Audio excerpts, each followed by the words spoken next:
नमस्कार मित्रमैत्रिणींनो, आज आपण ना बिना चिकाचं खरवस तेही अगदी 4 साहित्यात बनवायचं आहे.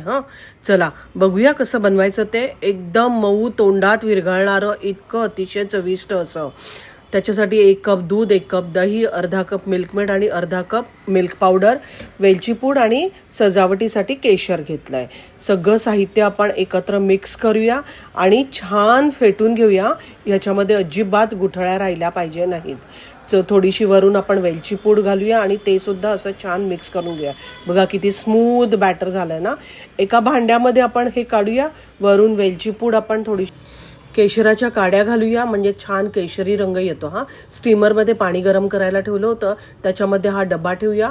वर झाकण ठेवूया, म्हणजे त्याची वाफ खाली वाफेचं पाणी खाली उतरणार नाही. स्टीमरचं झाकण बंद करून छान 30 ते 35 मिनटं वाफवून घेऊया.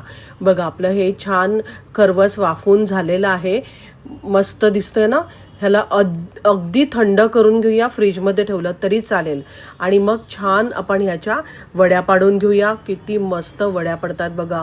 मऊ लुसलुशीतच दिसतंय ना वड्या कापतानाच. अशा ज्या सुंदर सुंदर रेसिपी माझ्या आवडत असतील तर माझ्या चॅनलला नक्की फॉलो करा आणि कमेंट करा.